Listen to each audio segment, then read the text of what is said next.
बोल देती हूँ। क्वेश्चन नंबर 3 में हमने पढ़ा जी, expand the following determinant, simple determinant find out करने हैं। जो भी मैट्रिक्स है ए पोर्शन में 1 3 5 4 है, ए का डिटर्मिनेंट करने के लिए हम वैल्यूज की क्रॉस मल्टीप्लीकेशन करेंगे। 1 इंटू 4 और 3 इंटू 5 और दरमियान में साइन आपका माइनस का आएगा। पहले वाले मैट्रिक्स को सॉल्व किया तो 4 माइनस 15 और डिटर्मिनेंट आ गया -11। बाकी तीनों क्वेश्चन भी मैंने एक्सप्लेन कर दिए हैं। अब रिकॉर्डिंग लेट शुरू हुई है, मुझे पहले पता था अल्लाह के बंदे, तो मैं इतनी ना आए मुझे करनी पड़ती। ठीक है, इनमें अगर फिर भी कोई इशू हो तो मुझे बाद में बता दीजिएगा। उसके बाद आपका क्वेश्चन नंबर 4 है जी, मैंने बताया कि इनमें भी आपने फाइंड आउट डिटर्मिनेंट ही करना है, लेकिन साथ में एक एक वर्ड में लिख देना है जी कि ये सिंगुलर है या नॉन सिंगुलर है। इसके टोटल 4 क्वेश्चन है, यानी 4 पार्ट्स हैं आपके इस क्वेश्चन के, ए बी सी डी। मैंने 2 सॉल्व किए हैं, एक सिंगुलर वाला एक नॉन सिंगुलर वाला, ए और सी पार्ट, बाकी आपने बी और डी पोर्शन इसका खुद करना है। पहले हम इसको एक्सप्लेन कर लेते हैं जी। जो ए पार्ट है उसमें एक मैट्रिक्स ए दिया हुआ है 1 5 7 8। अब वो कहता है जी 1 5 7 8 को आपने क्या फाइंड आउट करना है, इसका डिटर्मिनेंट, और उसके बाद मुझे बता देना है कि whether it is a singular और नॉन सिंगुलर। तो 1 इंटू 8 माइनस 7 इंटू 5, तो 1 इंटू 8 आ गया आपका 8, माइनस का साइन एज इट इज, और 7 5 35।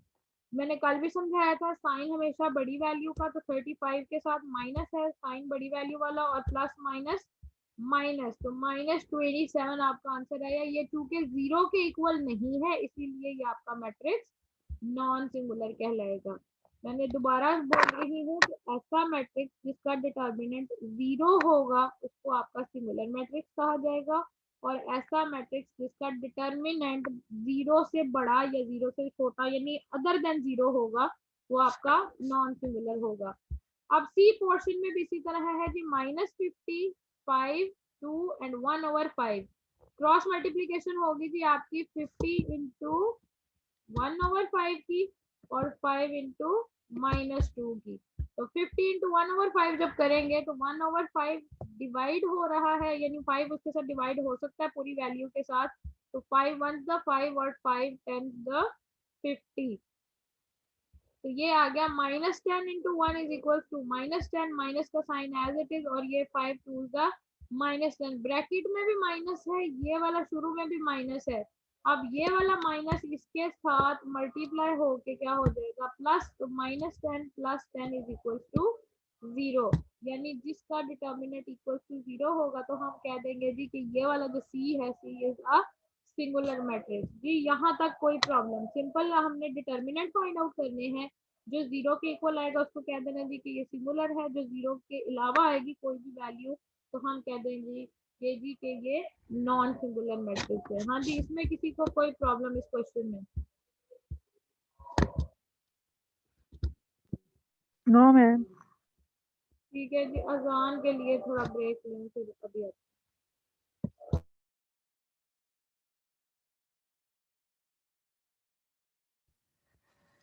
ओके जी, आ गए हैं हम वापस।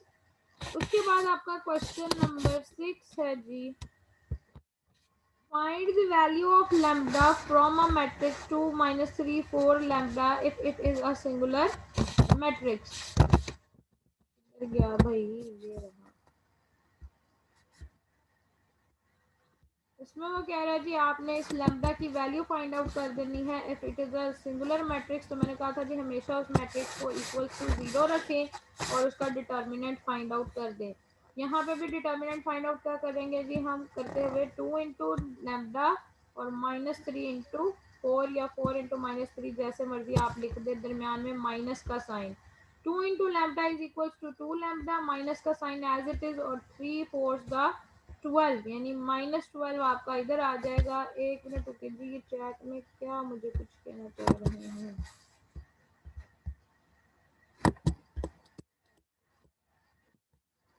तो कोई इशू है क्या बेटा? आपको आवाज क्यों नहीं आ रही मैरिश?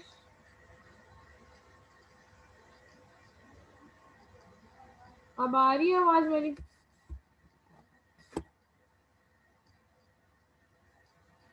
जी मिस। ओके जी, 2 इंटू लैम्डा करेंगे तो वो 2 लैम्डा एज इट इज आ गया, -12 is equals to 0, minus minus multiply होके यहाँ पे आपका क्या आ जाएगा, +12। तो अब आपकी इक्वेशन क्या बन गई जी, 2 लैम्डा +12 इज इक्वल्स टू, ये पूरी आपकी इक्वेशन बन गई। हमने कहा था जो चीज फाइंड आउट करनी होती है उसे इक्वल के एक साइड पे आपने लैम्डा छोड़ना होता है, हमने इधर सिर्फ लैम्डा को अकेले रहने देना है। तो उसके लिए पहले हमें इस +12 को इक्वल के दूसरी साइड पे शिफ्ट करना पड़ेगा। तो जब इक्वल के दूसरी साइड पे हम शिफ्ट करते हैं चीज़ों को, तो जिसके साथ प्लस का साइन होता है वो माइनस हो जाती है, यानी जो चीज़ प्लस होती है वो इक्वल्स की दूसरी साइड पे जाके माइनस हो जाएगी, जो माइनस हो रही है वो प्लस हो जाएगी, जो डिवाइड हो रही है मल्टीप्लाई हो जाएगी, और जो मल्टीप्लाई हो रही है वो डिवाइड, यानी उसके साथ ऑपोजिट सिचुएशन का। यहाँ ये 12 इसके साथ प्लस हो रहा है, इक्वल के दूसरी साइड पे जाके क्या हो जाएगा, माइनस। तो 0 - 12 क्या आ जाएगा, -12। ये 2 के साथ लैम्डा इधर मल्टीप्लाई हो रहा है, तो इधर से जब शिफ्ट होगा तो यहाँ आके क्या हो जाएगा, ये डिवाइड हो जाएगा, -12 divided by 2 is equal to -6, यानी आपके लैम्डा की वैल्यू अब क्या आई है, 6। हाँ जी, इस क्वेश्चन में किसी को कोई प्रॉब्लम, जल्दी से मुझे बता दें, आज आपके ये सारे क्वेश्चन खत्म कर, नो मिस। कल हम नो मिस। डिफिकल्ट वाले लॉन्ग क्वेश्चन है। Very good. और कोई जिसको कोई प्रॉब्लम नहीं है या है तो बता दे।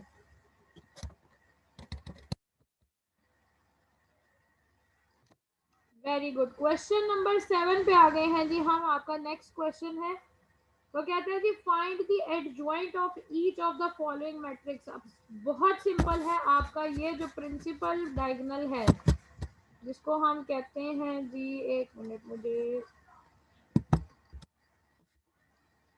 का साइन मिलिए। आपका ये जो प्रिंसिपल डायगोनल होता है, मतलब फर्स्ट एंड फोर्थ वैल्यू, ये वाले, इनकी आपने आपस में जगह बदल देनी है, और जो नॉन प्रिंसिपल है डायगोनल उसके आपने क्या करने हैं, साइन आपस में एक्सचेंज कर देने हैं। और वो कैसे होगा जी, ये देखिए 4 और 11 की आपस में जगह बदल देंगे, यानी 4 की जगह 11 आ गया, 11 की जगह 4 आ गया। ये माइनस पहले 7 के साथ था, यानी इनके साइन चेंज कर देने हैं, एक्सचेंज भी नहीं करने, चेंज कर देने हैं। तो क्या होगा जी, पहले -7 था, अब 7 प्लस का हो गया, और 8 प्लस का था, अब ये माइनस का हो गया। इसी तरह, और सिर्फ सिंपल इतना सा काम है, आपने ये वाली जो वैल्यू है इसको निकाल के आपने, ये आपका आंसर आ गया। बी का भी ऐसे है जी, -11 -4 7 एंड 11। तो आपने क्या किया जी, 11 यानी जो ये वाला -11 है इसको ऊपर ले जा, सॉरी ये वाला -11 शिफ्ट होके इधर आ गया, ये जो 11 था 4th नंबर पे वो पहले आ गया, यानी इनकी आपने जगह बदलनी है, और इनके साइन चेंज कर दिया जी, दोनों माइनस के थे, अब ये दोनों क्या हो गए, प्लस के। सेम इसी तरह बाकी ये दोनों क्वेश्चन है, इनको भी एक दफ़ा देख ले और मुझे बता दे कि इसमें कोई इशू है एडजॉइंट में, तो पूछ ले मुझसे।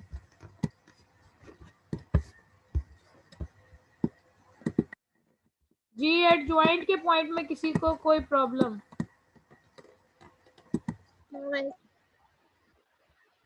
पक्की बात है? यस मिस, ये पहले भी किए हुए हैं। हाँ जी, जी जी। जो इसमें 7 और 4 के साथ माइनस था वो कहाँ गया? बेटा हमने साइन चेंज कर देने हैं ना नॉन प्रिंसिपल के, तो पहले दोनों माइनस की थी, अब हम इन दोनों को प्लस कर देंगे, तो प्लस का साइन शो करने की जरूरत ही नहीं पड़ती।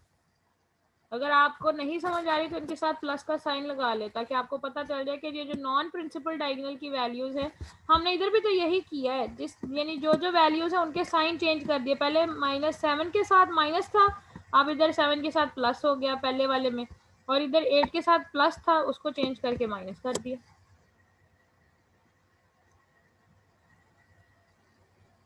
ठीक है मिस।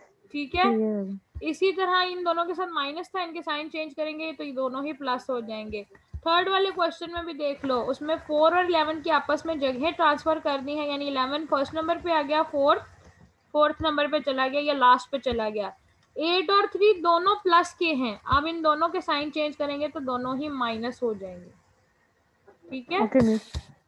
जी। उसके बाद आपका लास्ट जो इस पेज पे क्वेश्चन है उसका मैंने सिर्फ एक पोर्शन किया है, उसका जो डी पार्ट है वो आप लोगों ने नहीं करना, वो काट दे। अब आप लोगों ने सिर्फ बी और सी इसका पोर्शन है वो रह गया करने वाला, और वो आप लोगों ने करके मुझे चाहे व्हाट्सएप करे चाहे कुछ भी करे, वो आप लोगों ने मुझे दिखाने हैं कि वो ठीक हुआ है या नहीं हुआ, ये इनवर्स वाले क्वेश्चंस का। ठीक है, आपका 8th क्वेश्चन में वो ओके कह रहा है मिस। जी find the inverse of following matrices. अब इनवर्स के लिए हमने क्या फॉर्मूला कहा था जी, कि इनवर्स के लिए मैंने कहा था आपका फॉर्मूला है कि किसी भी मैट्रिक्स का इनवर्स फाइंड आउट करना हो तो adjoint of that matrix divided by determinant. अब हमारे पास मैट्रिक्स ए है तो उसका पहले एडजॉइंट लेना है, उसके बाद डिटरमिनेंट फाइंड आउट करना है और उन दोनों को आपस में डिवाइड कर देना है।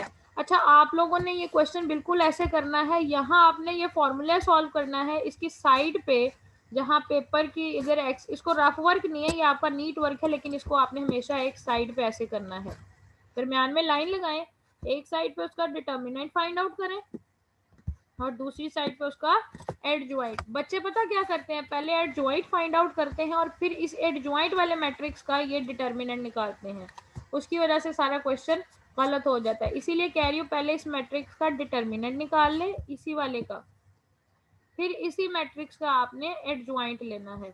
आप इसका पहले डिटर्मिनेंट फाइंड आउट करेंगे तो क्रॉस मल्टीप्लीकेशन की हमने 4 इंटू 11 माइनस 7 इंटू 8, तो 4 11 44 और ये आ गया आपका माइनस 7 इंटू 8 आ गया 56। तो ये माइनस माइनस जब मल्टीप्लाई होंगे तो ये प्लस बन गया, 44 प्लस 56 इज इक्वल्स टू 100, यानी इसका डिटर्मिनेंट क्या आ गया आपके मैट्रिक्स का 100।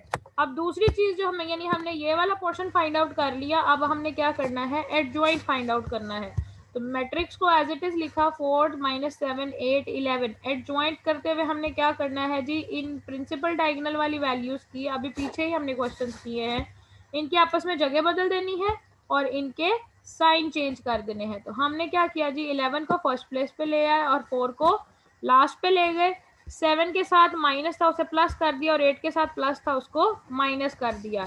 अब जब हमने एडजॉइंट ऑफ ए भी फाइंड आउट कर लिया तो हम इस फॉर्मूला में वैल्यूज पुट कर देंगे। एडजॉइंट की क्या वैल्यू आई है जी, 11 7 माइनस 8 और 4, और इस पूरी वैल्यू को डिवाइड कर देंगे, पूरे मैट्रिक्स को डिवाइड कर देंगे डिवाइडेड बाय 100।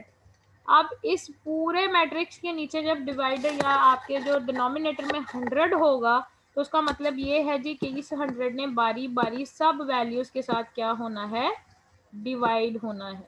ठीक है, अब मैंने क्या किया जी, फिर जब नेक्स्ट आएंगे हम ए इनवर्स फाइंड आउट करने लगे तो मैट्रिक्स की हर वैल्यू को डिवाइड करनी है, 100 11 divided by 100, 7 divided by 100, 8 divided by 100 और 4 डिवाइडेड बाय 100। 11 और 100 आपस में डिवाइड नहीं हो सकते, इसीलिए हम इसको एज इट इज लिख दिया है 7 ओवर 100। 7 का पहाड़ा भी या टेबल भी कहीं 100 तक नहीं जाता, वो पॉइंट्स में वैल्यू आएगी, इसीलिए हमने इसको भी नहीं छेड़ा। 8 डिवाइडेड बाय जो आपका 100 है वो अगर हम 4 का टेबल पढ़ें यानी 2 का टेबल पढ़ेंगे तो भी आपकी वैल्यूज मतलब डिफर करेंगी। एक मिनट रुके, तो ये आ गया जी 4 का टेबल जब आपने पढ़ा 4 2 द 8 और 4 2 द 8, कैरी उधर चला गया तो 4 5 द 20। तो यहाँ और साइन क्या था इसके साथ माइनस का, तो हमने -2 ओवर 25 एज इट इज इधर लिख दिया। इसी तरह जो आपका 4 ओवर 100 था वो भी पूरा पूरा आपका 4 का टेबल जो है वो 100 तक चला जाता है, यानी 4 1s द 4 एंड 4 25 द 100। इसी तरह हमने इसको जब कट किया तो 4 2s द 8, कैरी उधर गया था 20 और 4 5s द 20। आपके आंसर में ये आ गया जी 8 ओवर 100 की जगह -2 ओवर 25 और 4 ओवर 100 की जगह 1 ओवर 25, ये आपका आंसर है। इस क्वेश्चन में किसी को कोई प्रॉब्लम हो तो मुझे अभी पूछें जी जल्दी से। नो मैम, नो मिस, कोई प्रॉब्लम नहीं है। ठीक है जी, बाकी आपका जो है अब ये ड्राई कर रहा है, वेरी गुड, मैंने जिंदगी में पहली बार इसको एडिट करके सेव किया एंड आई डोंट नो कि ऐसे कुछ करेगा कि लेटिंग योर इंक ड्राई। इधर क्या ड्राई करोगे भाई जी, इसका मैंने कहा आपने क्वेश्चन नंबर जो है 4 क्या, हाँ जी, इसका क्वेश्चन नंबर 4 या जो ई पार्ट है वो आप लोगों ने नहीं करना, सॉरी डी पार्ट, ये फिर मुंह से निकल जाता है। आपका क्वेश्चन नंबर 8 का डी पोर्शन आपने नहीं करना, जिसमें आपके 3 नंबर ऑफ रोज और 3 नंबर ऑफ कॉलम है।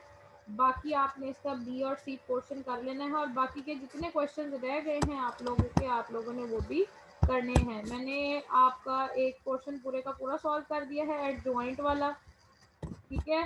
सिंगुलर और नॉन सिंगुलर वालों का आपका मेरे ख्याल से सिर्फ वो 2 क्वेश्चन आप लोगों ने खुद करने हैं, या ये वाले 2 क्वेश्चन हैं। टोटल आपके होमवर्क में या असाइनमेंट में सिर्फ 4 ऐसे हैं जो मैंने अभी नहीं करवाए और आप लोगों ने खुद करने हैं, ठीक है जी।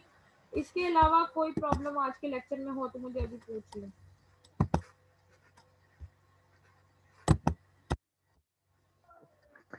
नो मिस, कोई प्रॉब्लम नहीं है। जो आज नहीं आए उनका क्या इलाज है?